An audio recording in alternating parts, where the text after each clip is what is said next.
एक बस कूलर रहने दीजिए। देखिए आपका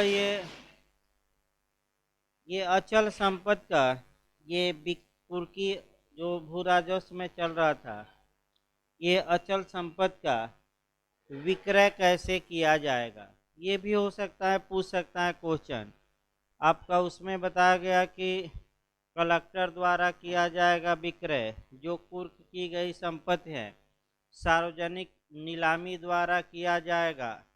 मूल्य भी आरक्षित रखा जा सकता है कि कम से कम इतना मूल्य से कम पर नहीं बेचा जाएगा।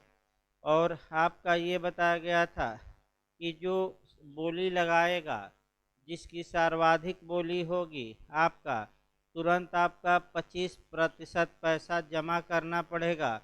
और अगला जो 75% बच रहा है वो अगले 15 दिन के अंदर, अगर 15 दिन के अंदर वह नहीं जमा करता तो कुर्की जो विक्रय है वह आपका समाप्त हो जाएगा, अपास। ये हो सकता है कि ये प्रक्रिया इधर के क्वेश्चनों में लास्ट में पूछ ले। और यही आपका बताया जा रहा था, इसको लिख लीजिए तब आपका उत्तराधिकार शुरू किया जाए। इसको लिखवा दें, हेडिंग डाल लीजिए तो उत्तर प्रदेश भू राजस्व संहिता के तहत, उत्तर प्रदेश भू राजस्व संहिता के तहत अचल संपत्ति के अचल संपत्ति की बिक्री के बारे में प्रावधानों का उल्लेख करिए। अचल संपत्ति की बिक्री के प्रावधानों का उल्लेख करिए।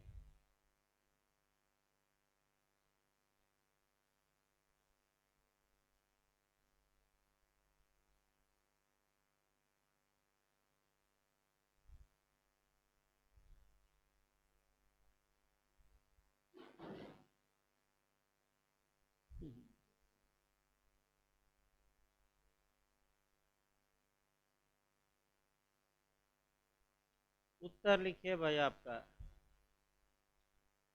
उत्तर उत्तर प्रदेश राजस्व संहिता, उत्तर प्रदेश राजस्व संहिता 2006 की धारा 2006 की धारा 182 से लेकर 205 तक में, 182 से लेकर 205, 182 से लेकर 205 तक में अचल संपत्ति की कुर्की, अचल संपत्ति की कुर्की तथा विक्रय के बारे में, तथा विक्रय के बारे में प्रावधान किया गया है, जो निम्नलिखित है। विक्रय के बारे में प्रावधान किया गया है जो निम्नलिखित है। सेक्शन डालिए आपका, सेक्शन 182, हेडिंग डाल लीजिए। धारा 182, हेडिंग डालिए अचल संपत्ति की कुर्की।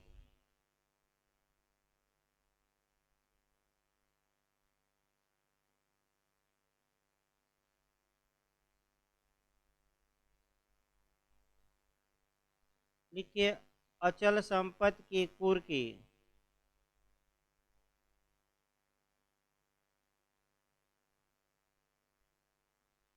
कलेक्टर द्वारा की जाएगी।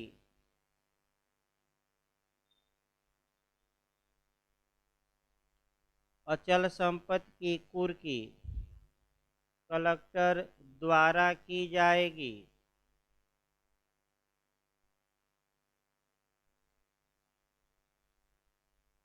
तथा कुर्की की प्रक्रिया तथा कुर्की की प्रक्रिया सिविल प्रक्रिया संहिता 1908 सिविल प्रक्रिया संहिता 1908 के प्रथम अनुसूची के सिविल प्रक्रिया संहिता 1908 के प्रथम अनुसूची के आदेश 21 के नियम 54 आदेश 21 के नियम 54 वाक्य बोलिए तो थोड़ा फिर से ये वाला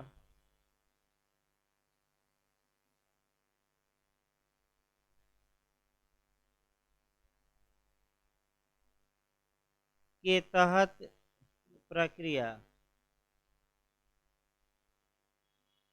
में लिखिए में दिए गए प्रावधानों के अनुसार संपादित की जाएगी में दिए गए प्रावधानों के अनुसार संपादित की जाएगी।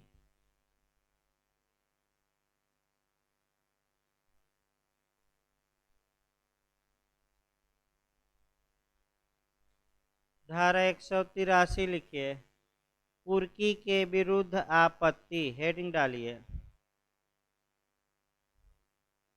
कुर्की के विरुद्ध आपत्ति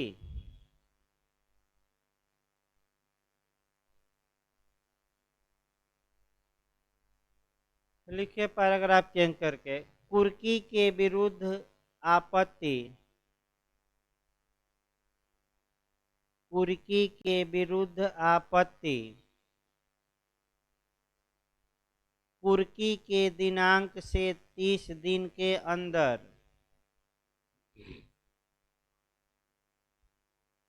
कुर्की के दिनांक से 30 दिन के अंदर बकायेदार से भिन्न किसी व्यक्ति द्वारा बकायेदार से भिन्न किसी व्यक्ति द्वारा कलेक्टर के यहाँ की जा सकेगी कलेक्टर के यहाँ की जा सकेगी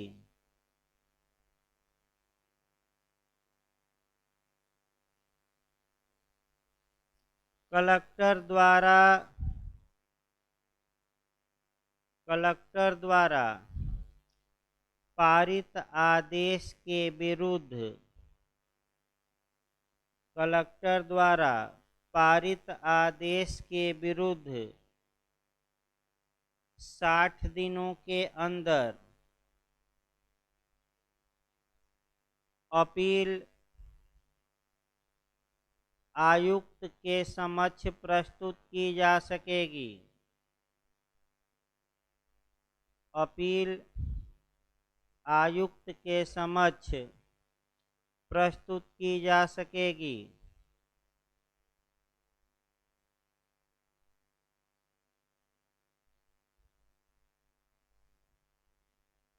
पैराग्राफ चेंज करके लिखिए बकायेदार के अचल संपत्ति की नीलामी तथा विक्रय बकायेदार माने जो भू राजस्व अदा न किया हो बकायेदार की हाँ मैंने बस लाइन में एक लाइन लिखना है बकायेदार की अचल संपत्ति की नीलामी तथा विक्रय के बारे में प्रावधान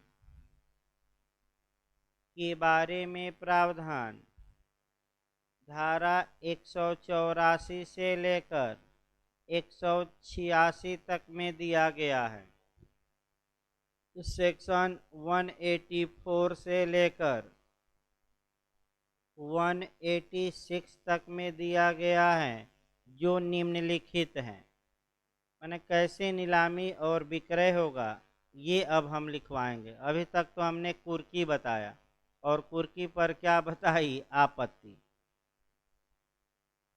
लिखिए, हेडिंग डालिए सेक्शन 184।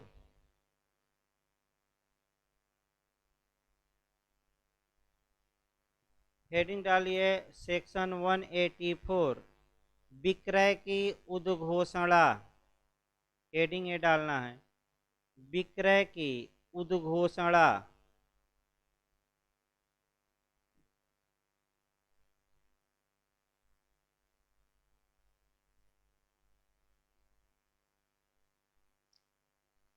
लिखिए, कलेक्टर या उसके द्वारा सशक्त सहायक कलेक्टर। कलेक्टर या उसके द्वारा सशक्त यानी प्राधिकृत भी कहा जाता है, अथराइज। कलेक्टर या उसके द्वारा सशक्त सहायक कलेक्टर बकायेदार की कुर्क की गई अचल संपत्ति, बकायेदार की कुर्क की गई अचल संपत्ति के विक्रय की उद्घोषणा कर सकेगा, के विक्रय की उद्घोषणा कर सकेगा, जिसमें निम्न विशिष्टियां होंगी, जिसमें निम्न विशिष्टियां होंगी।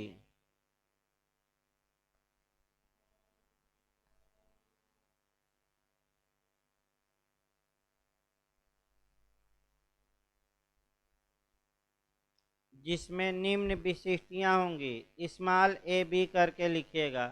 स्मॉल ए लिखिए, संपत्ति का विवरण, संपत्ति का विवरण।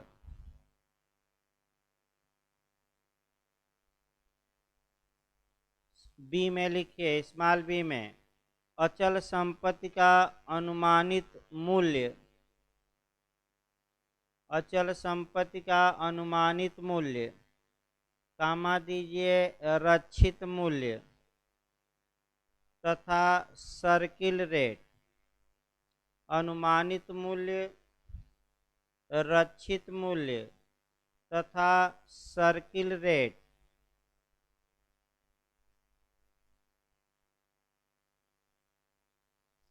सी लिखिए, भू राजस्व,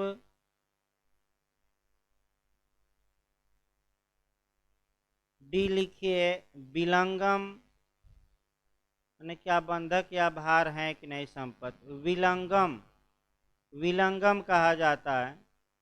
भू राजस्व सी में है। डी में लिखिए विलंगम, ना आए तो लिख लीजिए बंधक या भार कोष्ठ में। विलंगम ना आए तो बंधक या भार लिखना है। अगला लिखिए, बकाये धनराशि की वसूली।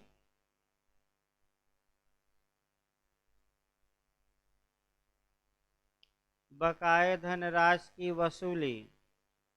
अगला लिखिए, विक्रय की का दिनांक, स्थान तथा समय।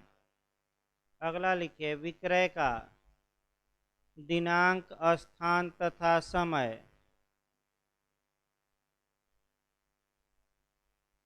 अगला पॉइंट में लिखिए, ऐसे अन्य विवरण जिन्हें कलेक्टर आवश्यक समझे, ऐसे अन्य विवरण जिसे कलेक्टर आवश्यक समझे।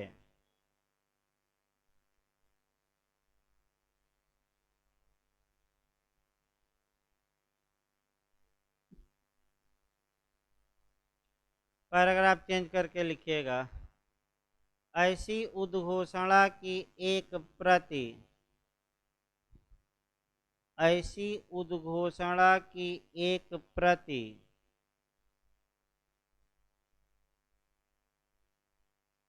बकायेदार पर तामील की जाएगी,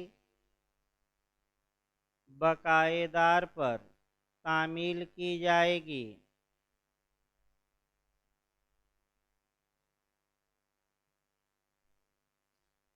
विक्रय उद्घोषणा के 21 दिन बाद ही किया जाएगा। इसी लाइन में लिखते रहिए। विक्रय उद्घोषणा के 21 दिन बाद ही किया जाएगा।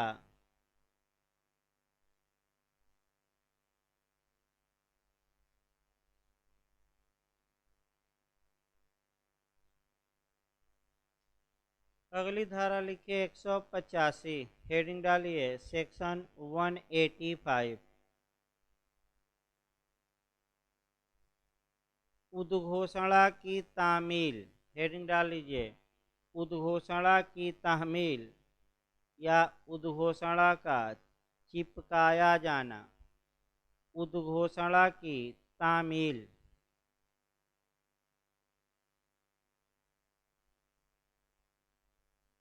पैराग्राफ चेंज करके लिखिए। धारा 184 के तहत की गई उद्घोषणा की प्रति। पैराग्राफ चेंज करके लिखिए। धारा 184 के तहत की गई उद्घोषणा की प्रति निम्नलिखित प्रत्येक स्थान पर चिपकाई जाएगी। निम्नलिखित प्रत्येक स्थान पर चिपकाई जाएगी।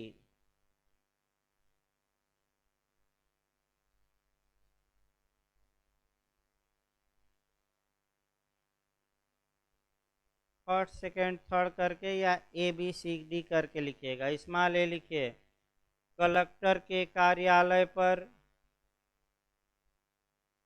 कलेक्टर के कार्यालय पर।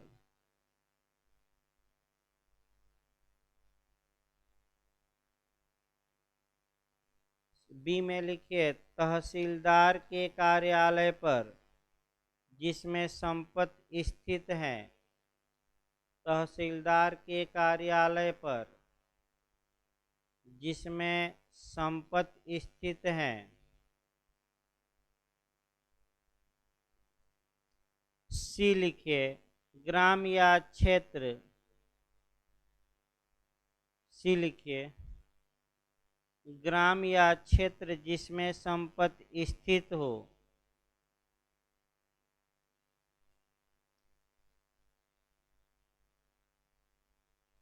ग्राम या क्षेत्र जिसमें संपत्ति स्थित हो। सार्वजनिक भवन पर। सार्वजनिक भवन पर।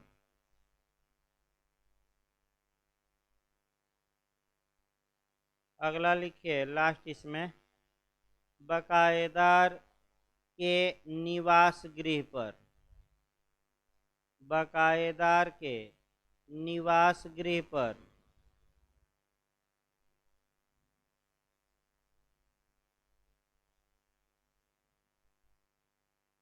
धारा 186 हेडिंग डालिए 186। विक्रय कब और किसके द्वारा किया जाएगा। हेडिंग डाल लीजिए विक्रय कब और किसके द्वारा किया जाएगा।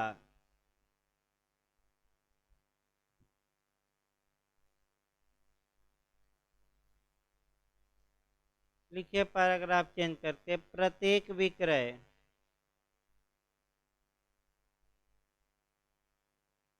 प्रत्येक विक्रय कलेक्टर या उसके द्वारा प्राधिकृत। कलेक्टर या उसके द्वारा प्राधिकृत सहायक कलेक्टर द्वारा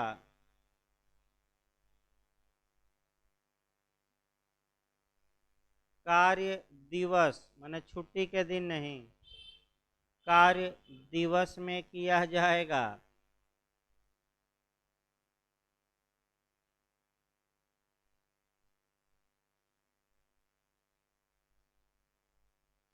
ये प्राधिकारी किसी पर्याप्त कारण से, इसी लाइन में लिखना है, ये प्राधिकारी किसी पर्याप्त कारण से समय समय पर विक्रय को स्थगित कर सकते हैं। ये प्राधिकारी किसी पर्याप्त कारण से समय समय पर विक्रय को स्थगित कर सकते हैं।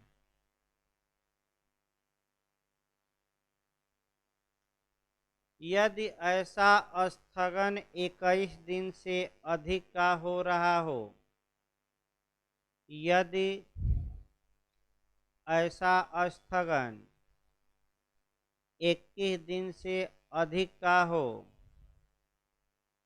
तब नई उद्घोषणा जारी की जाएगी। यदि ऐसा स्थगन 21 दिन से अधिक का हो, तब नई उद्घोषणा जारी की जाएगी।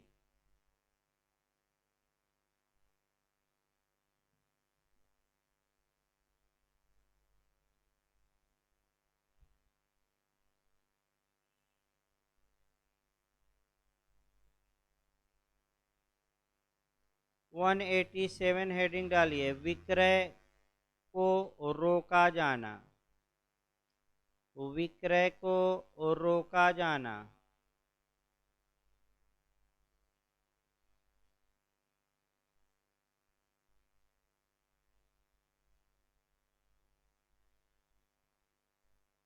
लिखिए 187 में विक्रय को रोका जाना।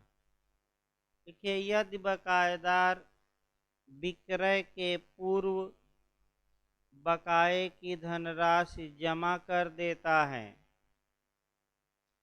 यदि बकायेदार, एक लाइन बस लिखना है, यदि बकायेदार विक्रय की धनराशि नहीं, यदि बकायेदार बकाये की धनराशि जमा, फिर से एक बार देखिए, हाँ, यदि बकायेदार विक्रय के पूर्व बकाये की धनराशि जमा कर देता है, तब विक्रय रोक दिया जाएगा। भाई मेन पहलू यही है कि वो पैसा क्या करे, जमा करे, और जब जमा कर दिया तो अब विक्रय किस बात का।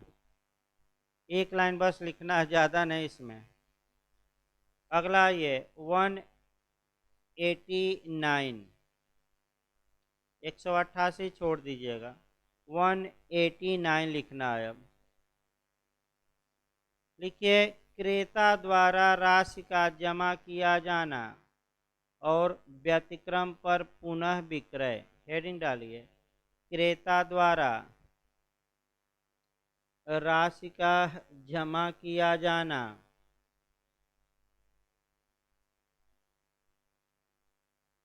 और व्यतिक्रम पर पुनः विक्रय।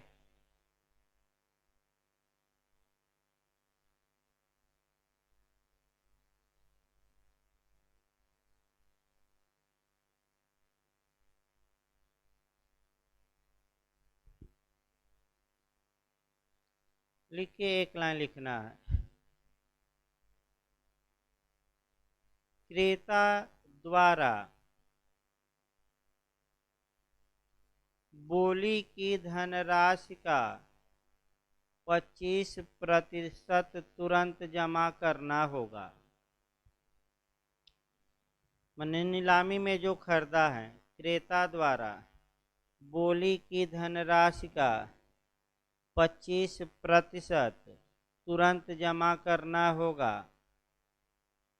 यदि वह ऐसा नहीं करता, यदि वह ऐसा नहीं करता,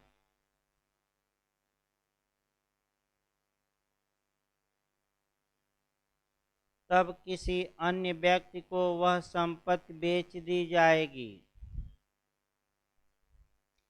तब किसी अन्य व्यक्ति को वह संपत्ति बेच दी जाएगी।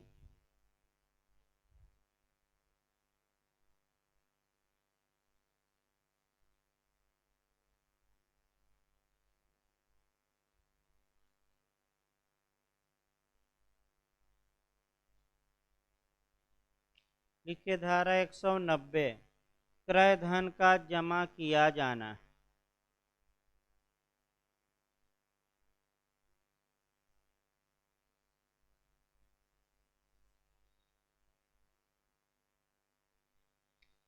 लिखिए, क्रेता बोली लगाने के 15 दिन के अंदर शेष क्रय धन को जमा करेगा। क्रेता 15 बोली लगाने के 15 दिन के अंदर शेष धनराशि को, शेष माने 75% बचा है, कम से कम 25% तो जमा ही किया है। शेष धन, फिर एक बार बोलिए वाक्य तो। शेष धनराशि को जमा करेगा।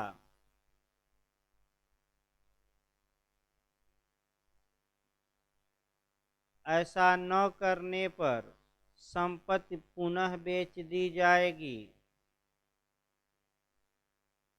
ऐसा न करने पर संपत्ति पुनः बेच दी जाएगी।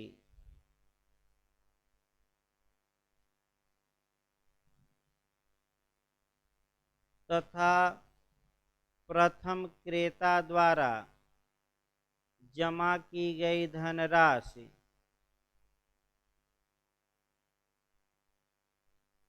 तथा प्रथम क्रेता द्वारा जमा की गई धनराशि राज्य सरकार को समर्पित हो जाएगी।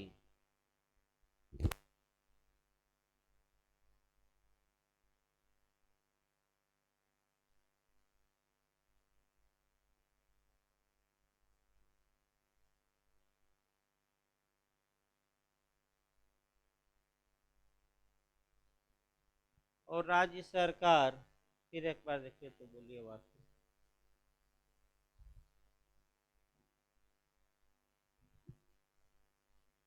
हाँ, मैंने राज्य जब्त हो जाएगी, राज्य सरकार के खाते में चले जाएगी। अगला लिखिए आपका 191। अनुसूचित जाति या अनुसूचित जनजाति द्वारा धारित भूमि का नीलामी द्वारा विक्रय। धारित भूमि का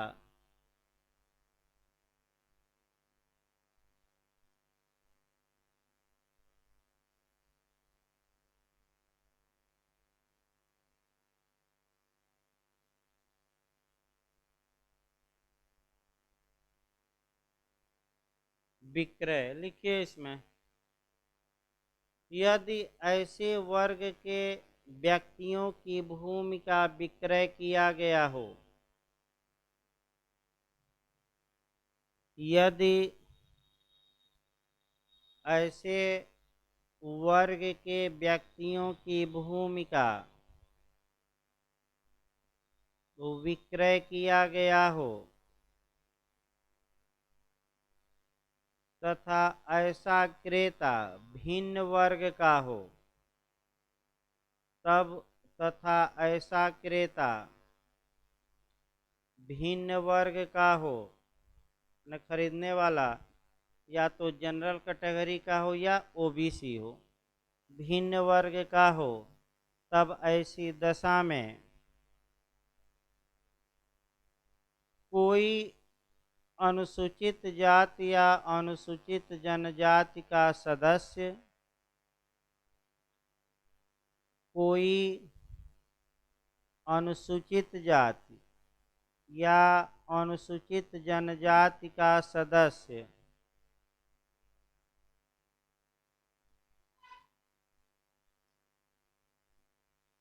विक्रय के बराबर धनराशि, विक्रय के बराबर धनराशि 30 दिन के अंदर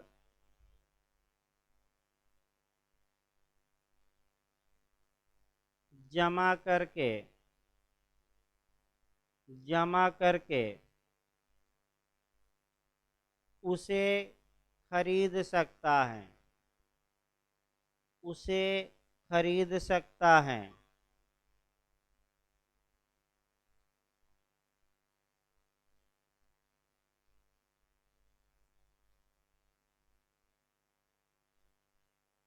लेकिन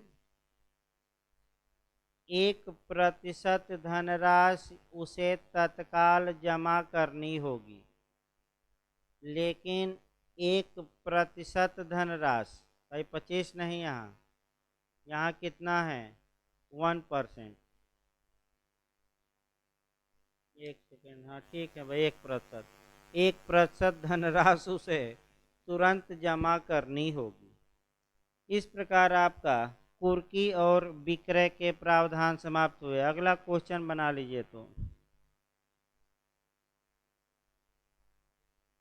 लिखिए प्रश्न बनाइए अगला, उन आधारों का वर्णन करिए, उन आधारों का वर्णन करिए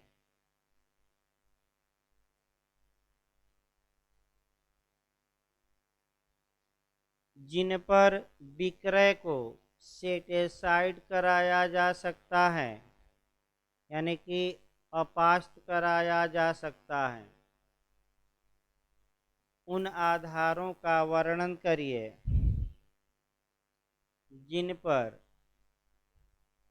विक्रय को सेटेसाइड यानी कि अपास्त या उल्टवाया जा सकता है। पैराग्राफ चेंज करके लिखिए,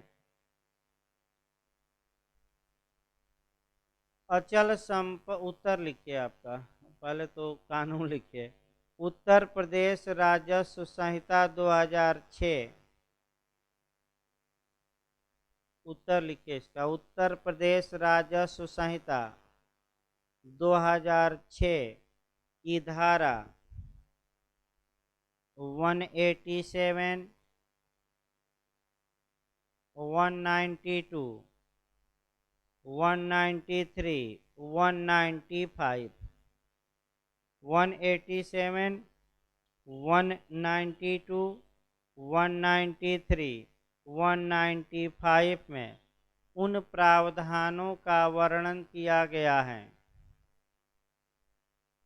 उन प्रावधानों का वर्णन किया गया है जिसके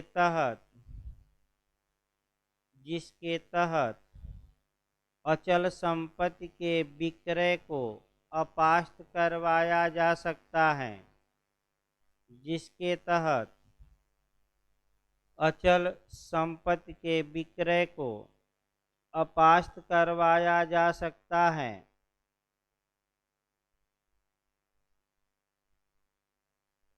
पैराग्राफ चेंज करिए, अब सेक्शन लिखना है। लिखिए आपका सेक्शन पहला 187,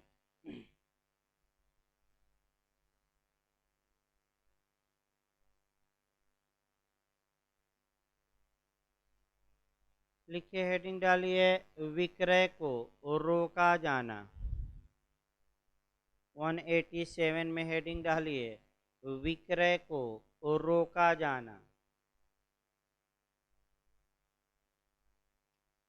लिखिए पैराग्राफ चेंज करके, यदि बकायेदार विक्रय की दिनांक के पूर्व यदि बकायेदार विक्रय के दिनांक के पूर्व बकाया भू राजस्व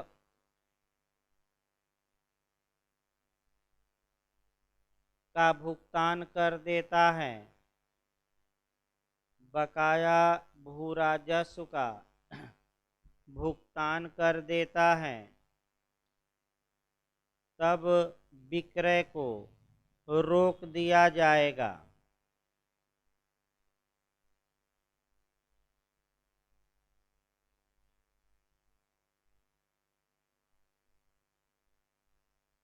सेक्शन 192 लिखिए, हेडिंग डालिए, बकाये को जमा करने पर विक्रय को अपास्त करने का आवेदन।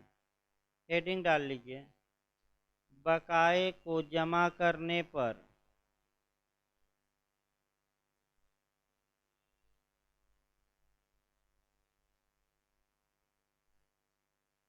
बकाए को जमा करने पर विक्रय को अपास्त करने का आवेदन। लिखिए इसमें, यदि बकायेदार या कोई अन्य व्यक्ति यदि बकायेदार या कोई अन्य व्यक्ति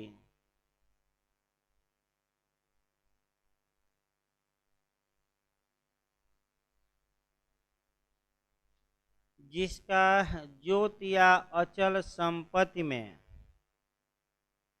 हित है, जिसका जोत या अचल संपत्ति में हित है,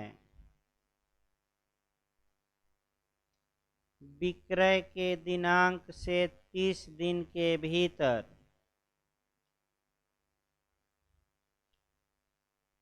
विक्रय के दिनांक से 30 दिन के भीतर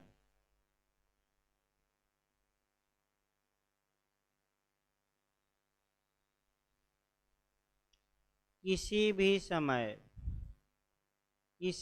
समय विक्रय को अपास्त करने के लिए विक्रय को अपास्त करने के लिए कलेक्टर को निम्नलिखित धनराशि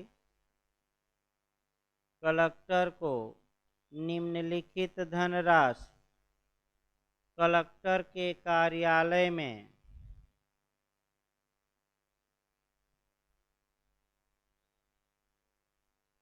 कलेक्टर के कार्यालय में या जिला कोषागार या उप कोषागार में या जिला कोषागार या उप कोषागार में जमा करके आवेदन कर सकता है।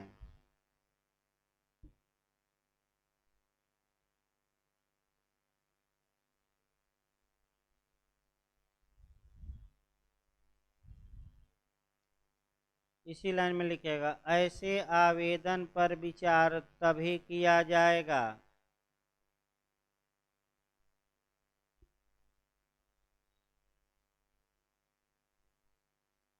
ऐसे आवेदन पर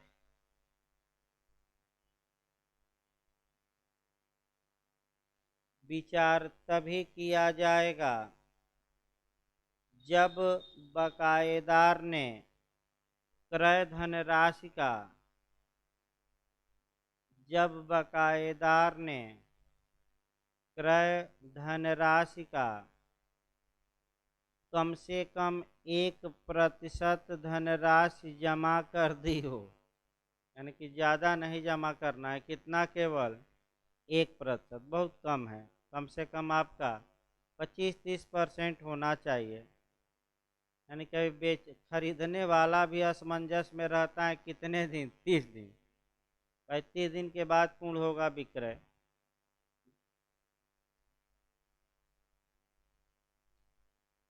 अगला लिखिए आपका सेक्शन 193, 192 में रहा पास्ट 193, हेडिंग डालिए, अनियमितता के लिए विक्रय को अपास्त करने का आवेदन। अनियमितता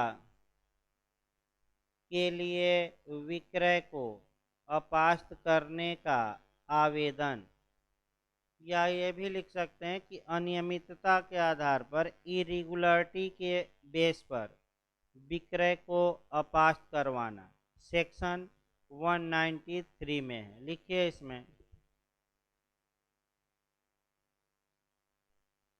लिखिए, विक्रय दिनांक से 30 दिन के भीतर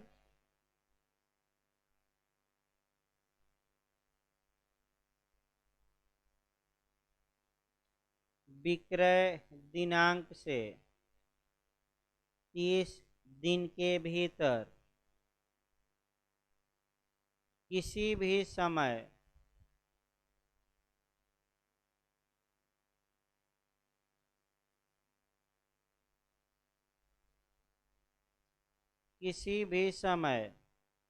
बकायेदार या नीलामी क्रेता बकायेदार या नीलामी क्रेता या कोई अन्य व्यक्ति या कोई अन्य व्यक्ति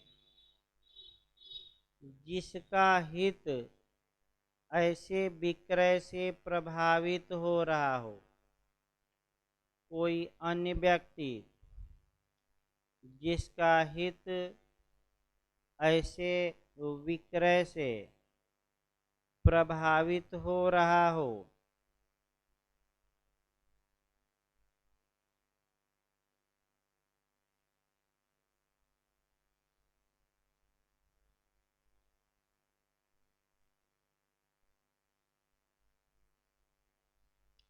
निम्नलिखित आधारों पर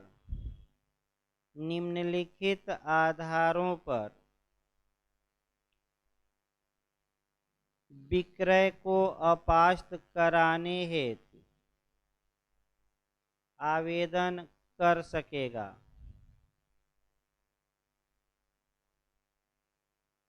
आवेदन कर सकेगा।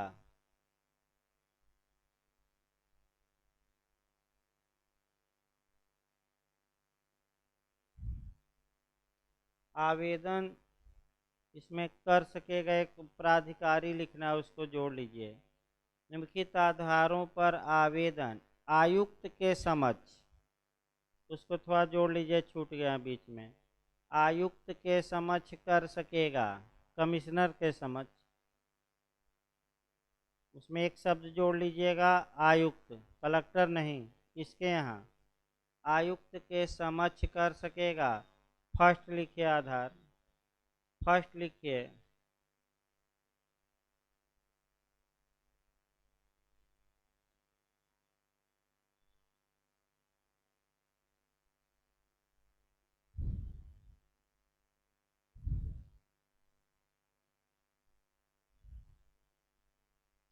देखिए, नीलामी के प्रकाशन में अनियमितता का होना,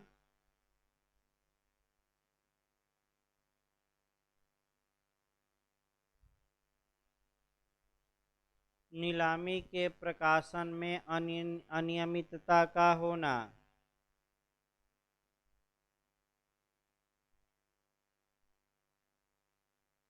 सेकंड लिखिए, विक्रय के संचालन में अनियमितता का होना। ये आधार हैं, इस आधार पर चैलेंज किया जाएगा। विक्रय के संचालन में अनियमितता का होना,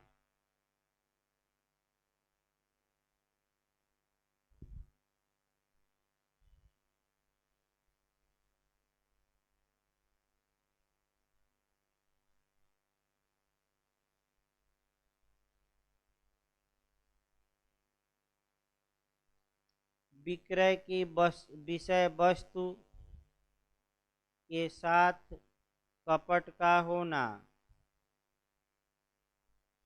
विक्रय की विषय वस्तु के साथ कपट का होना।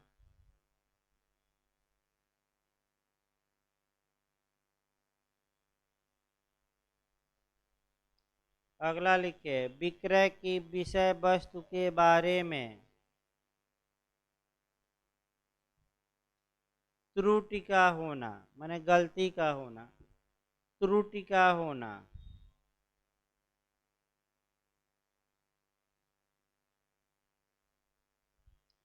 पैराग्राफ चेंज करके इसी में लिखना है।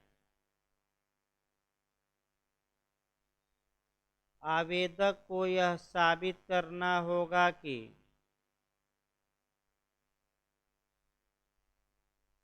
आवेदक को यह साबित करना होगा कि ऐसी अनियमितता के कारण उसे सारवान क्षति हुई है। ऐसी अनियमितता के कारण उसे सारवान क्षति हुई है। फिर पैराग्राफ चेंज करके आयुक्त द्वारा दिए गए आदेश के विरुद्ध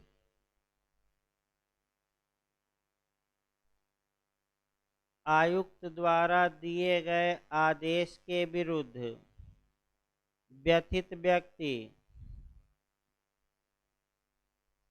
आयुक्त द्वारा दिए गए आदेश के विरुद्ध व्यथित व्यक्ति आदेश के 60 दिन के अंदर आदेश के 60 दिन के अंदर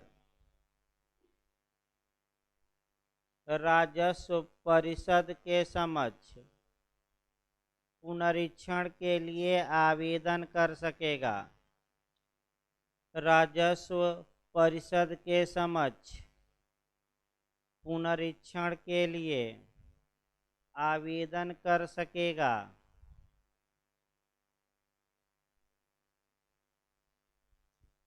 एक धारा और बची है इसमें आपका पास्ट में सेक्शन 195 हेडिंग डालिए धारा 195 कलेक्टर या आयुक्त द्वारा विक्रय को अपास्त किया जाना।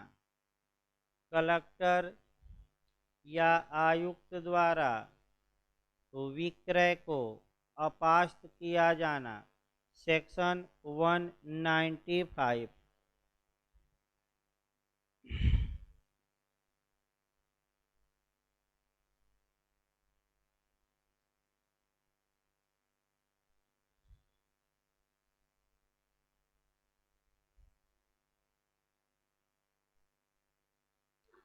लिखे पैराग्राफ चेंज करके कलेक्टर या आयुक्त कारणों को अभिलिखित करते हुए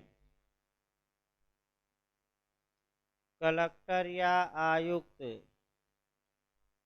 कारणों को अभिलिखित करते हुए माने कारण लिखना पड़ेगा। कारणों को अभिलिखित करते हुए न्याय हित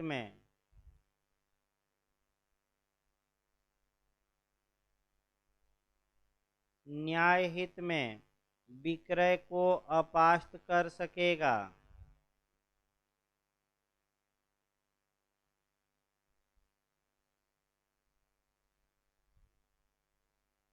विक्रय को अपास्त कर सकेगा इसी लाइन में लिखिएगा। विक्रय अपास्त करने के पूर्व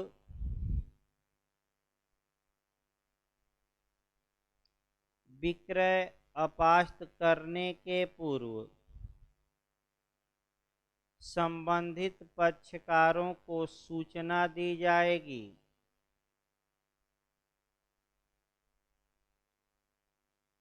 संबंधित पक्षकारों को सूचना दी जाएगी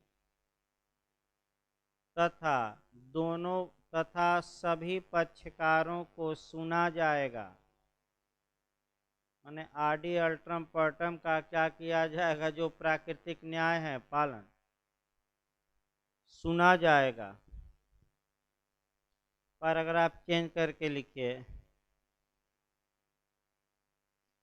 कलेक्टर या आयुक्त के आदेश के विरुद्ध व्यथित व्यक्ति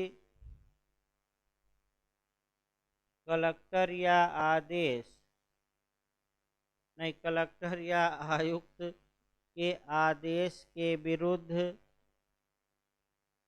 व्यथित व्यक्ति राजस्व परिषद में पुनरीक्षण के लिए आवेदन कर सकेगा। राजस्व परिषद में पुनरीक्षण के लिए आवेदन कर सकेगा। तत्पश्चात माने राजस्व परिषद के बाद सभी लोग जानते हैं भाई कोठी है। तत्पश्चात व्यथित व्यक्ति संविधान के अनुच्छेद 226 के तहत तत्पश्चात व्यथित व्यक्ति संविधान के अनुच्छेद 226 के तहत उच्च न्यायालय में याचिका दायर कर सकेगा। राजस्व परिषद के बाद मैं बता रहा हूँ, यानी कि तत्पश्चात लिखवाया गया है, यानी कि जब बोर्ड ऑफ रेवेन्यू क्या दे दे आदेश, उस आदेश के बाद आप कहाँ जाएंगे? High court. फिर आप जाइए सुप्रीम कोर्ट। भाई यही तो उपाय है।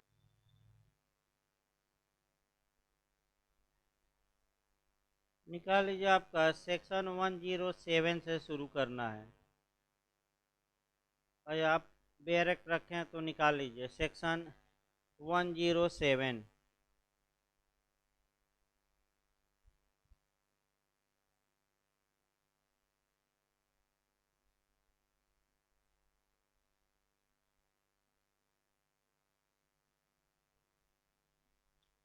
देखिए, आपका जहाँ तक उत्तराधिकार की बात है, उत्तराधिकार में आपका कई कानून लागू होते हैं। हमेशा कन्फ्यूजन भी रहता है कि कौन सा कानून कब लागू होगा। पहला नियम ये देखना है कि अगर स्पेशल मैरिज एक्ट 1954 यानी कि विशेष विवाह अधिनियम 1954 के तहत अगर विवाह किया गया है तो उत्तराधिकार का जो नियम लागू होगा वह आपका होगा, कह सकते हैं कि भारतीय उत्तराधिकार अधिनियम 1925। यानी कि अगर स्पेशल मैरिज एक्ट 1954 के तहत अगर आपका मैरिज किया गया है तो न तो हिंदू लॉ का उत्तराधिकार लागू होगा न इस कानून का, बल्कि वह जो उत्तराधिकार जाएगा वह भारतीय उत्तराधिकार अधिनियम 1925 से गवर्न होगा। पहला, अगर कृषि भूमि है तब यह कानून लागू होगा, और जैसे ही भूमि कृषि से बाहर गई, यानी कि आपका जैसे ही घोषणा पा ली गई, अभी हम बताएंगे घोषणा भी पूछा जाता है। आपका पहले 143 के तहत घोषणा था पुराने कानून, अब 80 के तहत हो गया है।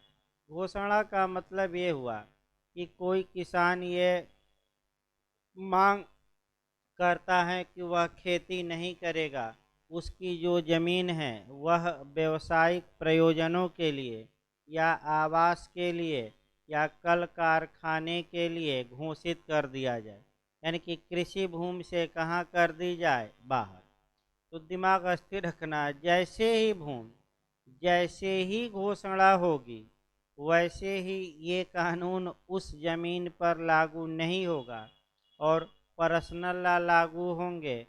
पर्सनल लॉ का मतलब कि अगर वह व्यक्ति मुस्लिम है तो जो मुस्लिम विधि का उत्तराधिकार है वह उस पर लागू होगा, और अगर वह व्यक्ति हिंदू है तो जो हिंदू उत्तराधिकार 1956 है वह लागू होगा।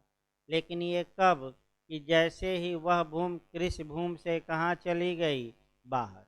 ये सतर्क रहना है, यानी कि जो आपका मकान उकान है इस पर ये उत्तराधिकार के नियम लागू नहीं होंगे। उसके लिए हिंदू हैं तो हिंदू उत्तराधिकार अधिनियम 1956 अप्लाई करेगा, और मुस्लिम है तो उसका पर्सनल लॉ अप्लाई करेगा। तो आइए देखा जाए 107। देखिए, आपका भूमिधर या आसामी द्वारा वसीयत। तो पहला आपका 107 में विल या वसीयत के ही बारे में प्रावधान है। पहले इच्छा पत्र जानिए। इच्छा पत्र किसी व्यक्ति की वह अंतिम इच्छा होती है जिसके तहत वह इस बात की घोषणा करता है कि मरने के बाद उसकी संपत्ति का बयान किस प्रकार किया जाए। जहाँ आपका ये अंतिम माने अंतिम इच्छा कहिए, आपका विल या वसीयत सदैव आपका मृत्यु के बाद ही लागू होती हैं। आपका ये भी ध्यान में रखना है, जीवित होते हुए कोई व्यक्ति डेली वसीयत लिख सकता है, लेकिन वही वसीयत लागू होगी जो एकदम लास्ट वाली हो, यानी कि मरने के पहले वाली हो। अगर वसीयत किया है और वसीयत किया है तो इसका मतलब ये नहीं कि वह दान नहीं दे सकता, विक्रय नहीं दे सकता, बंधक नहीं रख सकता, ये सब कर सकता है। वसीयत तब लागू होगी तो जितना विक्रय कर दिया है पहले वो संपत्ति या दान वाली क्या की जाएगी, हटाई जाएगी। उसके बाद जो संपत्ति बचेगी वहीं वसीयत में क्या होगी, मिलेगी। वसीयत को प्रोवेट दिलवाया जाता है, प्रशासन पत्र दिलवाया जाता है। प्रशासन पत्र देने या प्रोवेट देने का अधिकार केवल और केवल जिला न्यायाधीश को है, निचले न्यायालयों को नहीं। यानी कि प्रोवेट आपका कह सकते हैं कि कौन दे सकता है, आपका डीजे। प्रोवेट का मतलब कि वसीयत को प्रमाणित कर देना, यानी कि एक प्रमाण पत्र दे दिया जाता है और उस प्रमाण पत्र में ये लिखा जाता है कि ये वसीयत सही है और वसीयत में दिए गए निर्देशों के अनुसार संपत्ति का वितरण किया जाए। तो जब वसीयत को प्रशासन पत्र दे दिया जाता है तो उसी को हम प्रोवेट कहते हैं। एविडेंस की धारा 41।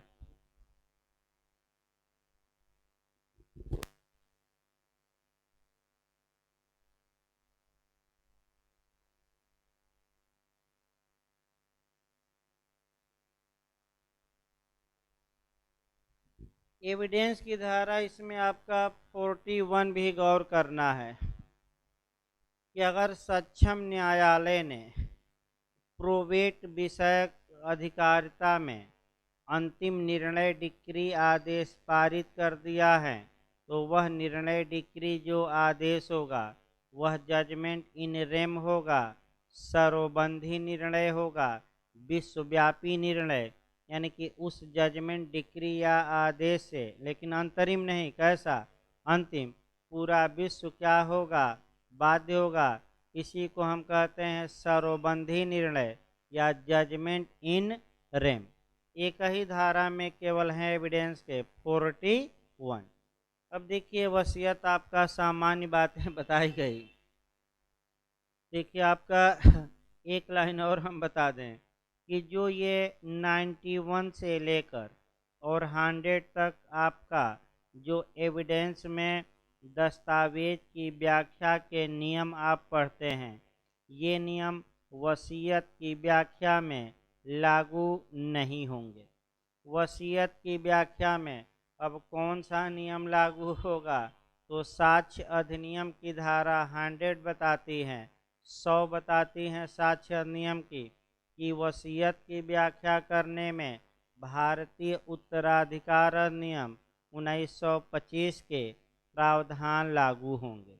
मैंने वसीयत की अगर व्याख्या करनी है तो फिर याद रखिएगा आपका ये मने आपका एविडेंस एक्ट लागू नहीं होगा और ये स्पष्ट रूप से बताया गया है। और ये किस सेक्शन में बताया गया है मैं बता दूं, एविडेंस की धारा में 100 में। यानी कि जो 91 से लेकर और 99 तक में दस्तावेज की व्याख्या इत्यादि का नियम है वह किस में अप्लाई नहीं करेगा, विल में या इच्छा पत्र में।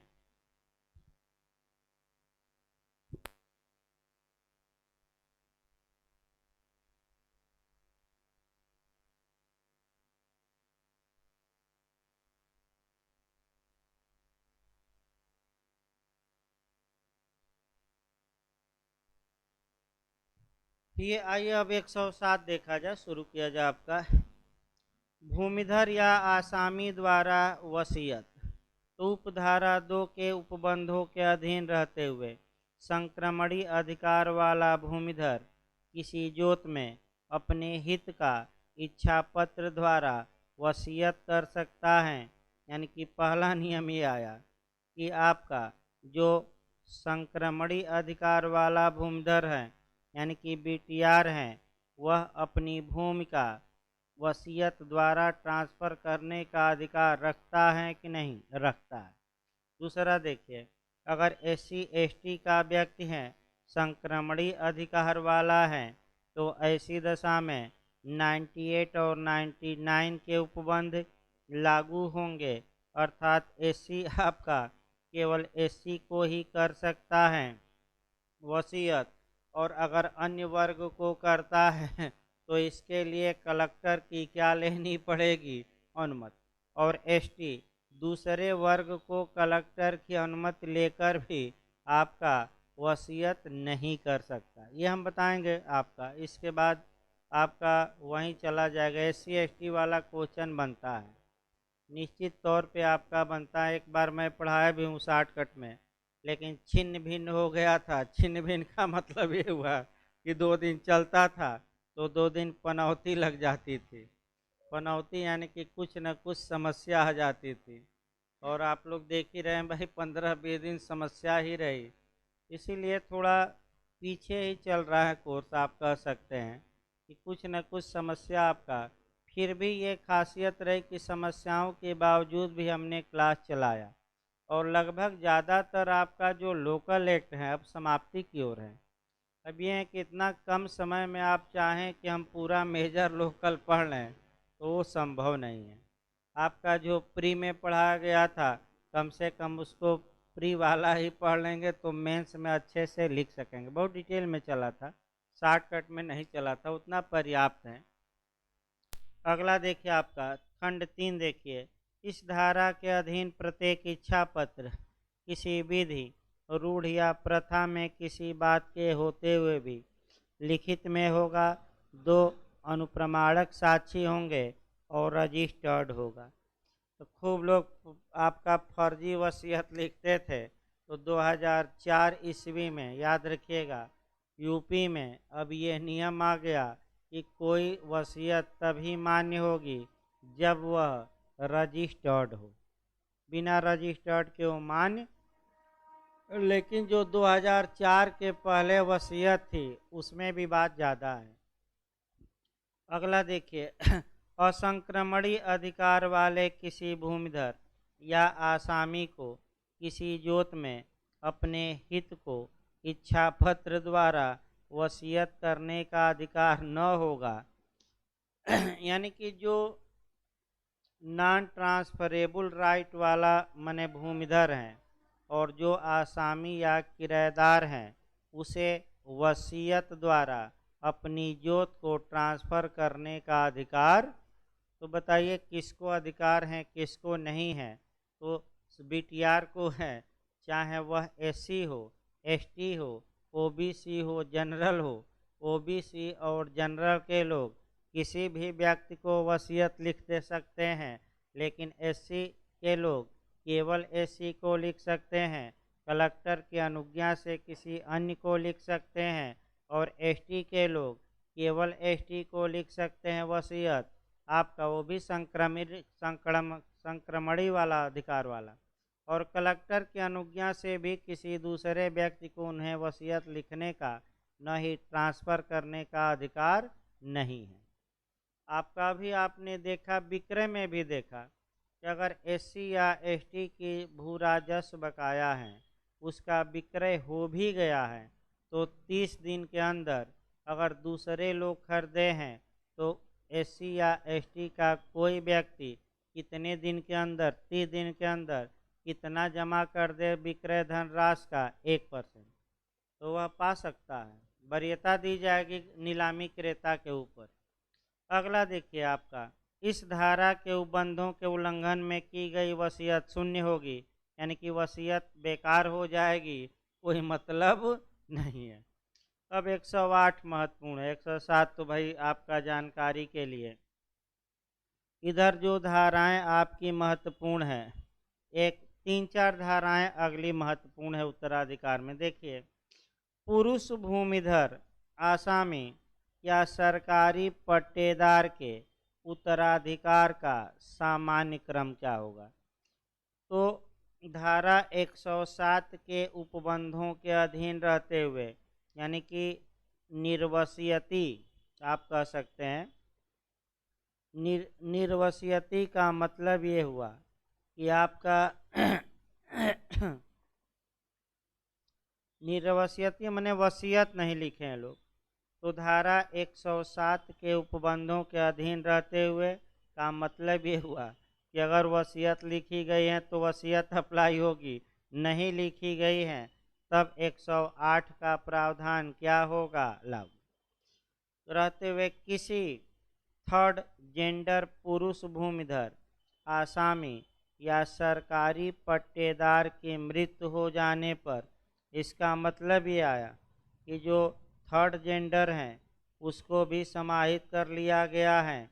ये 2020 में समाहित किया गया है 31/8/2020 से।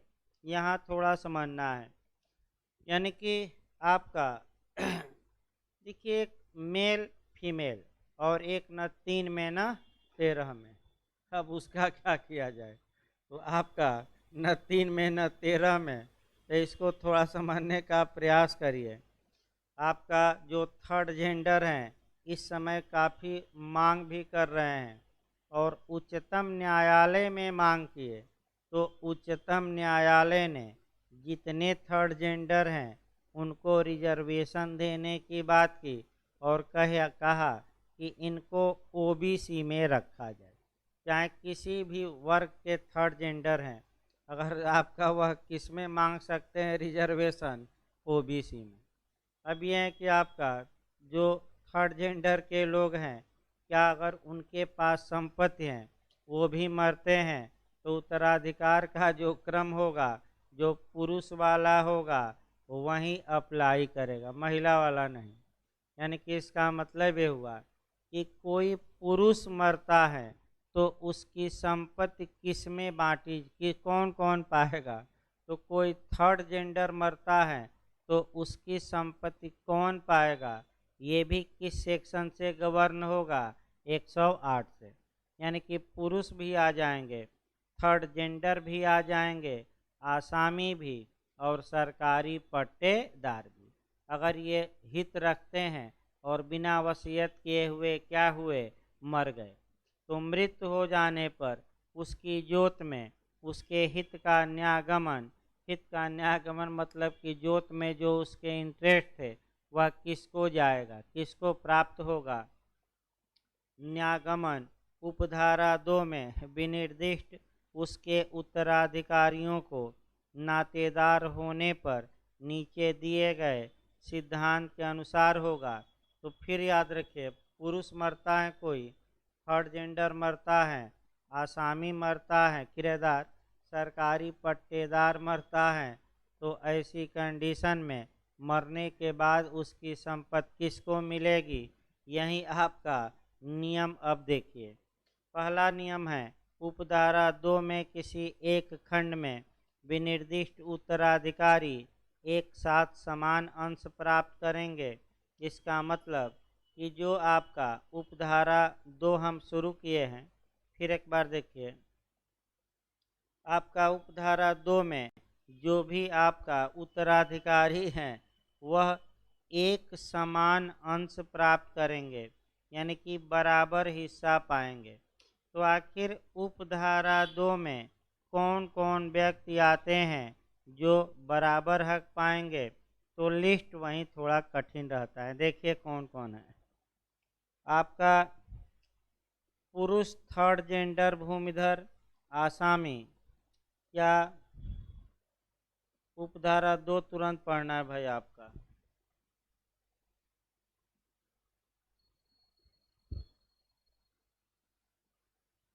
पट्टेदार के निम्नलिखित नातेदार उत्तराधिकारी होंगे, पूरा लिस्ट दी गई है। देखिए आपका ये एक साथ पाएंगे बराबर हिस्सा। आपका विधवा थर्ड जेंडर पति या पत्नी, अविवाहित पुत्री थर्ड जेंडर संतान और पुत्र पौत्र क्रम में पुंसाजित वंशज प्रति शाखा के अनुसार, यानी कि अपनी शाखा के अनुसार पाएंगे। जैसे कि पिता हैं तो पिता मर गया, पिता माने पिता के 2 बच्चे थे, फिर उन बच्चों के बच्चे हैं, तो अपने ही माने आपका उसको क्या बोलते हैं, अपनी ही शाखा में पाएंगे। जैसे कि मान लीजिए एक व्यक्ति था, उसके 2 पुत्र बी और सी हैं, फिर आपका बी के 2 पुत्र हुए, तो जो बी के 2 पुत्र हुए हैं वह बी की ही शाखा में पाएंगे, यानी कि पहला बंटवारा आधा आधा हो गया बी सी में।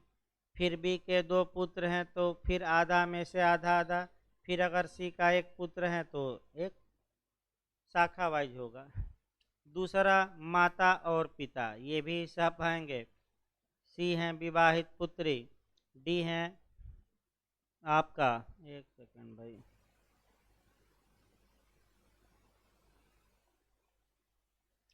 फिर एक बार देखिए इसको आपका, फिर एक बार हम शुरू करते हैं।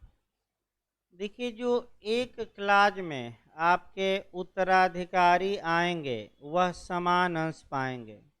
तो पहले क्लाज में आपका समान विधवा हो गई, थर्ड जेंडर, पति या पत्नी, अविवाहित पुत्री इत्यादि, ये समान अंश पाएंगे। यानी कि अगर एक पुत्र है और 5 पुत्रियां हैं तो 6 हिस्सा लगेगा। और ये भी याद रखिए। फिर माता पिता, फिर विवाहित पुत्री, यानी कि विवाहित पुत्री को भी हिस्सा दिया गया है कि नहीं, दिया गया है।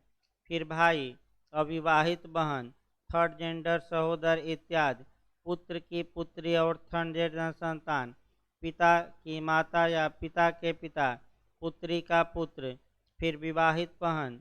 इसका मतलब फिर एक बार समझिए, यानी कि आपका एक उत्तराधिकार का क्रम दिया गया है। खंड क में आ जाते हैं तो क वाले, नहीं वह आते हैं तो ख वाले, नहीं आते हैं तो ग वाले, ऐसे चलता है उत्तराधिकार। वो लिस्ट याद करनी पड़ेगी। देखिए आगे थोड़ा पढ़ा जाए तब और हम बताएंगे। आपका पहले उपधारा 1 हो जाए। देखिए आपका फिर भाई, उपधारा 1 के किसी एक खंड में विनिर्दिष्ट उत्तराधिकारी एक साथ समान अंश पाएंगे, एक साथ पाएंगे बराबर अंश। उपधारा 2 में किसी पूर्ववर्ती खंड में विनिर्दिष्ट उत्तराधिकारी से उत्तरवर्ती खंडों में विनिर्दिष्ट समस्त उत्तराधिकारी अपवर्जित होंगे। यानी कि अगर कोई क्लाज ए में जीवित है तो बी सी सबको बाहर कर देगा। अगर आपका ए में नहीं है तो किस में देखा जाएगा, बी में, बी में नहीं है तो सी में। यानी कि ऊपर वाले जो क्लाज वाले हैं नीचे वालों को क्या करेंगे। इसी में थोड़ा आपका पूछा जाता है, समस्या बताएंगे, पहले नियम जान लीजिए। समस्या ये पूछी जाती है कि एक पुरुष है, उसका एक पुत्र, मान लीजिए 2 बहनें हैं और आपका माता पिता जीवित हैं, तो कौन उत्तराधिकारी होगा। आपको सीरियल वाइज देखना पड़ेगा। देखिए इस समस्या का समाधान कैसे होगा। यानी कि माता पिता जिंदा हैं और उसकी बहन जिंदा है, तो दोनों को आगे देखिए। अब पहले खंड में देखेंगे, क्या उसकी बहन या माता पिता पहले क्लाज में कहीं दिए गए हैं, तो पहले क्लाज में कहीं नहीं है। दूसरे क्लाज में क्या है, माता पिता। तो बताइए दूसरे क्लाज में जब माता पिता आ गए और बाद में बहन आती है तो दूसरे क्लाज वाले नीचे वालों को क्या कर देंगे। तो बहन किस क्लाज में है आपका, माने आपका विवाहिता बहन, और आपका कह सकते हैं अविवाहित बहन आपका माने डी में है, और माता पिता बी क्लाज में है, तो माता पिता को प्रॉपर्टी मिलेगी। अब कितना मिलेगा, तो जो एक खंड वाले हैं वो बराबर पाएंगे, यानी कि माता को भी उतना और पिता को भी। आपका देखिए पहले नियम जान लिया जाए, अभी नियम आपका समाप्त नहीं हुआ भाई। फिर एक बार हम बता रहे हैं आपका उत्तराधिकार का क्रम आपका, फिर एक बार हम शुरू कर रहे हैं। उपधारा 2 के किसी एक खंड में विनिर्दिष्ट उत्तराधिकारी एक साथ समान अंश पाएंगे। यानी कि ए बी सी डी खंड है, तो अगर ए में 5 लोग हैं तो पांचों लोग क्या पाएंगे, बराबर।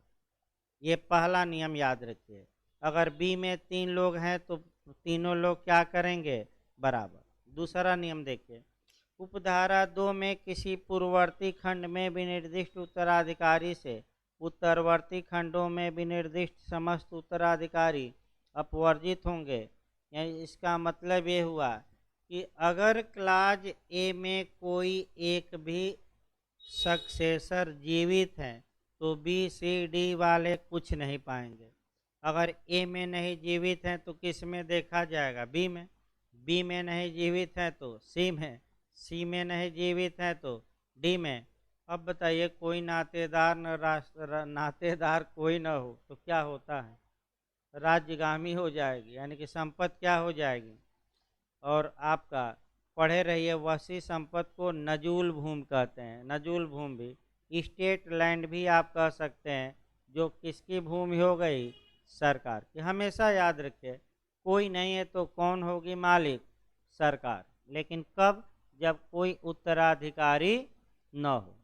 अगला देखिए, भूमिधर आसामी या सरकारी पट्टेदार या किसी पूर्व मृत पुरुष वंशानुगत उत्तराधिकारी जो यदि जीवित होता तो उत्तराधिकारी होता कि यदि एक से अधिक विधवाएं हैं तो सभी विधवाएं एक समान अंश प्राप्त करेंगी, लेकिन एक ही अंश प्राप्त करेंगी।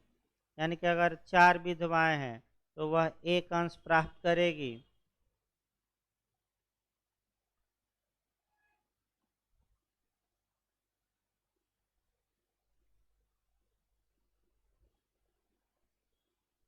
नियम तो यही आपका, फिर से हम देखते हैं आपका इसको। भूमिधर आसामी या सरकारी पट्टेदार या किसी पूर्व मृत पुरुष वंशानुगत उत्तराधिकारी जो यदि जीवित होता तो उत्तराधिकारी होता कि यदि एक से अधिक विधवाएं हों तो ऐसी समस्त विधवाएं एक साथ समान अंश पाएंगी। माने अगर विधवाओं में बांटा जाए तो बराबर बटेगा, लेकिन अगर विधवाओं का जो अंश हम देखते हैं आप आके, क्योंकि जो आपका जैसे कि 5 उत्तराधिकारी जिंदा हैं और एक से अधिक उस व्यक्ति की विधवाएं हैं, तो जो और नियम है अन्य जगहों पर, वो नियम ये हैं कि विधवा को एक अंश मिलेगा और उसमें से वो आपस में क्या करेंगी? बांटेंगी। लेकिन केवल विधवा हैं तो बराबर हिस्सा पाएंगी, लेकिन अन्य लोग भी हैं तो एक हिस्सा उसका भी होगा और एक हिस्से में वो क्या करेंगी? अपना बंटवारा करेंगी। मान लीजिए कि 3 लोग और जिंदा हैं और 2 विधवाएं हैं, तो 4 हिस्सा लगेगा।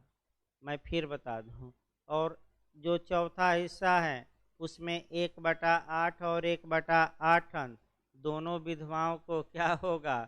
मिलेगा। ये हिंदू लॉ में भी नियम चलेगा और यहाँ भी। आगे देखिए आपका, विधवा देखिए अंश तभी पाएगी आपका अगर विधवा या विधवा माता या पिता की विधवा माता या कोई पूर्व पुत्र पुरुष वंशानुगत उत्तराधिकारी जीवित हो तो उत्तराधिकारी होता, तो विधवा तभी संपत्ति पाएगी जबकि उसने पुनर्विवाह न किया हो। इसका मतलब ये हुआ कि अगर विधवा ने पुनर्विवाह कर लिया तो वह मने संपत्ति से क्या हो जाएगी? वंचित। अब देखिए, इसमें भाई समस्या पूछा जाता है। अब इसी लिस्ट को थोड़ा तैयार करना मुश्किल रहता है। तो जो आपका पूछा जाता है, एक तो माता पिता याद रखिए, विवाहिता पुत्री याद रखिए, विवाहिता बहन याद रखना है, और अविवाहित पुत्री। 3-4 समस्या हम बनाते हैं। आप लिस्ट देख कर बताइएगा कि किसको उत्तराधिकार में संपत्ति मिलेगी। एक पुरुष है, उसके 2 पुत्र हैं और 3 पुत्रियां हैं और पत्नी हैं। एक पुत्री का विवाह हो चुका है, बचा कौन? 2 पुत्र, 2 पुत्रियां अविवाहित हैं और एक विधवा। तो बताइए किसको हिस्सा मिलेगा? अब पहले खंड में खोजिए सबको। देखिए, जो अब पुत्र को मिलेगा ही। जो विधवा है आपका पहले खंड में ही है, उसको भी मिलेगा। अविवाहित पुत्रियां देखना पड़ेगा किस खंड में है, किस में है? पहले में है। और विवाहित पुत्री किस में है? आपका तीसरे में।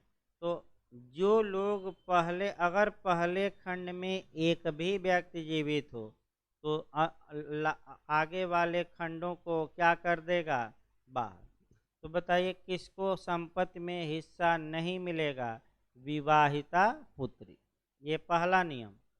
दूसरा उदाहरण देखा जाए, एक व्यक्ति है जिसके कोई पुत्र नहीं है, आपका मने पुत्री भी नहीं है, केवल विधवा है और दो विधवाएं हैं, वह मर जाता है तो संपत्ति किसको प्राप्त होगी? दोनों विधवाओं को।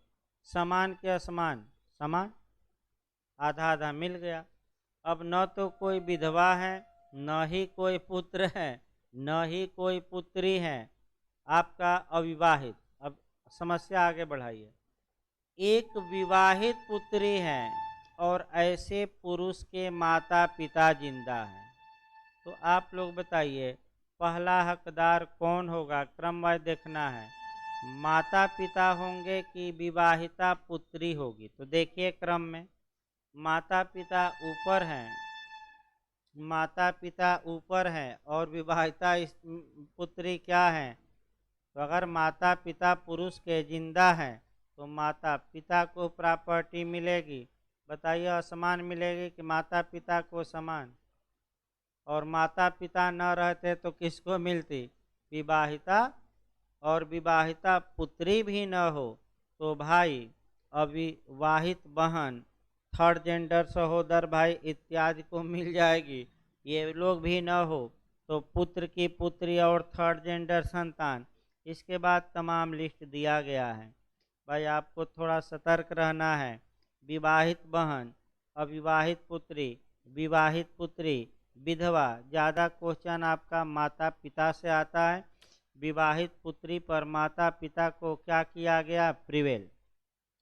ये याद करना पड़ेगा, ऐसी ऐसी समस्या बनती है। हिंदुला में भी बनेगा और आपका इसमें भी बनेगा। आइए 109 देखा जाए। स्त्री वारिस के नाते विरासत में हित प्राप्त करने वाली स्त्री का उत्तराधिकार। तो अगर कोई स्त्री है और आपका वह मर गई है, वसीयत नहीं लिखी है, तो ऐसी दशा में उसके मरने के बाद आपका जो संपत्ति होगी, आपका मने कह सकते हैं कि आपका किसको मिलेगी? देखिए आपका फिर एक बार देखिए, स्त्री वारिस के नाते विरासत में हित प्राप्त करने वाली स्त्री का उत्तराधिकार। तो जहाँ इस संहिता के प्रारंभ के पूर्व या पश्चात यानी कि दोनों दशाओं में कोई स्त्री किसी जोत में पुरुष थर्ड जेंडर भूमिधर आसामी या सरकारी पट्टेदार का हित विरासत में प्राप्त करती हैं और ऐसी स्त्री की ऐसे प्रारंभ के पश्चात मृत्यु हो जाए, वह विवाह कर ले या पुनर्विवाह कर ले, वहाँ जोत में उसका हित धारा 107 या 112 के उपबंधों के अधीन यथा स्थिति अंतिम पुरुष या थर्ड जेंडर भूमिधर आसामी या सरकारी पट्टेदार के निकटतम जीवित वारिस को न्यायगत होगा। यानी कि कौन जीवित वारिस हैं और निकटतम जीवित वारिस किसे माना जाएगा? जो 108 के अनुसार आपका दिया गया है। इसका मतलब ये हुआ कि आपका महिला का, अगर महिला है तो ऐसी कंडीशन में आपका जो उत्तराधिकार का क्रम होगा वह एक निकटतम जीवित वारिस कौन होगा उसकी मरने के बाद? वह जो 108 में लिस्ट हमने बताया उसी के अनुसार उसकी भी लिस्ट क्या होगी? चलेगी। परंतु यह कि यदि पुत्री के रूप में विरासत प्राप्त करने वाली किसी स्त्री जिसके पास इस संहिता की धारा 110 के खंड क में विनिर्दिष्ट वारिस जीवित हैं की मृत्यु हो जाती है, तो जोत में उसका हित धारा 110 के खंड क में विनिर्दिष्ट वारिसों पर न्यायगत होगा। 110 देखिए, जहाँ इस संहिता के प्रारंभ के पश्चात किसी स्त्री भूमिधर आसामी या पट्टेदार की मृत्यु हो जाए। ये कम पूछा जाता है थोड़ा। 110 तो उसमें दिया गया कि कौन कौन पाएंगे। इसके बाद आपका देखिए 110 9 से ही, इसके बाद इसमें तो सामान्य बातें भी नहीं पढ़ना है। राजगामी संपत्ति पूछ सकता है। 115 थोड़ा बहुत देख लीजिएगा। राजगामी माने सरकार की हो जाएगी। तो आपका बताया गया कि अगर कोई भूमिधर नहीं है और वह माने उत्तराधिकारी कोई नहीं है, तो आपका कौन कह सकते हैं कि उत्तराधिकारी हो जाएगी? सरकार। तो राजगामी आपका कम चांस है। इसके बाद 116 जोत के विभाजन के लिए वाद। विभाजन के लिए वाद तो मुश्किल है आपका। 118 कल बताया जाएगा। और आपका देखिए कल आपका इधर से शुरू किया जाए। आपका वो जो अब आपका कुछ विलेख भाई पढ़ कर आइएगा, हम बता रहे हैं कौन कौन आपका।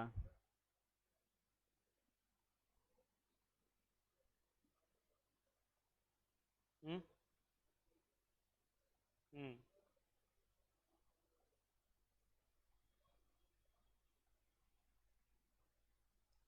तो उस ये जो अगर कृषि भूमि है तब ये उत्तराधिकार के नियम लागू होंगे। और आपका अगर कृषि भूमि से बाहर चला गया तब आपका हिंदू उत्तराधिकार अधिनियम लागू होगा। बताया तो मैं आपका कंसेप्चुअल क्वेश्चन यानी आपका तीन तरीक। ये सही बात है कि उत्तराधिकार का जो नियम है आपका कन्फ्यूजन वाला है। आप तीन कानून बना दिए। आपका भू राजस्व में भी उत्तराधिकार है, हिंदू उत्तराधिकार अधिनियम भी, और भारतीय उत्तराधिकार अधिनियम भी। ये सही बात है कि इनको मिक्स करके सभी कानूनों को एक कर देना चाहिए, क्योंकि जज भी हमेशा कंफ्यूज रहते हैं कौन सा अप्लाई करें, और आपका विवाद भी ज़्यादा होते हैं इसके कारण। अगर एक हो जाएगा तो कोई विवाद ही नहीं रहेगा कि उधर तो ये हैं तो इधर ये हैं, तो उधर आपका वो उत्तराधिकारी हैं। ये विवाद दूर करने का एक ही तरीका है कि तीनों को मिक्स करके एक कर दिया जाए और एक उत्तराधिकार का क्या बना दिया जाए, चार्ट। और कोई उपाय नहीं है। देखिए इसके बाद आपका जो पढ़ाया जाए इसमें खसरा खतौनी भी आता है, वही आपका म्यूटेशन भी आता है, नामांतरण, और फिर आपका ट्रेसपासर।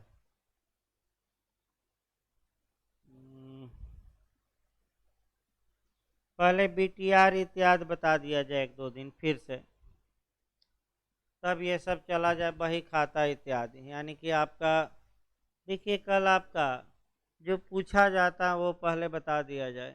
अभी लिखवाना भी है हमें लगता है। एक तो समर्पण पूछा जाता है, कल ये चैप्टर बताया जाएगा। लिख मैंने पढ़ कर आइए तो अच्छा रहेगा। समर्पण, फिर परित्याग और टिप्पणी के लिए, फिर घोषणात्मकवाद और घोषणा का प्रभाव। ये तीन बताया जाए, तीन क्वेश्चन पहले। तो घोषणा भी बचा है, लिखवा दिया गया है कि नहीं हमें लगता है, देखिए तो।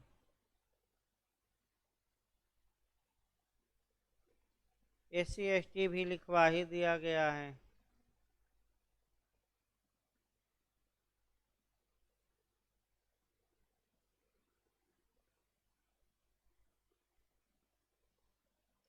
यही अधिकार अभिलेख शुरू करते हैं, खसरा खतौनी म्यूटेशन इत्यादि। इससे भी आपका खसरा क्या है, खतौनी क्या है, फिर आपका अधिकार अभिलेख कौन कौन होते हैं। सेक्शन भाई देख लीजिए, आपका सेक्शन बता दे रहे हैं, यहाँ से पढ़ कर आइएगा।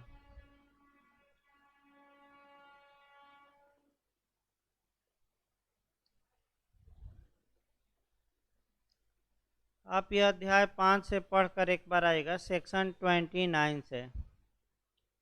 भाई आपका सेक्शन आपका मैं बता दूं 29 से आगे बढ़ेगा तो इसी में आपका खतौनी भी आ जाएगी, म्यूटेशन भी आ जाएगा, खसरा भी आ जाएगा। पूछा जाता है आपका नामांतरण। तो आपका ये पहले शुरू किया जाए, उसके बाद आपका अतिक्रमणी बचेगा और कुछ बचेगा, बताएंगे। पहले ये हो जाए अधिकार अभिलेख। तो कल आपका ये बताया जाए, कल आपका शुरू कौन सा सब्जेक्ट किया जाए, एक और भाई शुरू करना है। रेंट कंट्रोल नया वाला बताते हैं 3 दिन, उसमें आपका 8-10 क्वेश्चन बताया जाए छांट कर। हाँ आपका तो रेंट कंट्रोल 2021 वाला बैरेक्ट लेकर आइए, और भू राजस्व अभी चलेगा क्योंकि बहुत बड़ा है, फिर भी 1/3 से अधिक हम लोगों ने कवर कर लिया, 40% लगभग, मान के चलिए 40-50% जो क्वेश्चन आते हैं कवर हो गए हैं। सुखाधिकार बचा है, 1-2 क्वेश्चन बचा है केवल। हम्म, क्या? नहीं, सुखाधिकार में अधिकारी नहीं, आपका चकबंदी में अधिकारी, हाँ वो भी छांटना है भाई। कल रेंट कंट्रोल शुरू करते हैं, सुखाधिकार तो गाइड में भी है, लास्ट में हम 1-2 क्वेश्चन बचा है लिखवा देंगे आपका, मैंने उतना महत्वपूर्ण नहीं है, महत्वपूर्ण क्वेश्चन। तो कल आपका ये रेंट कंट्रोल और भू राजस्व चलेगा भाई, 2021 वाला बैरेक्ट लेकर आइए।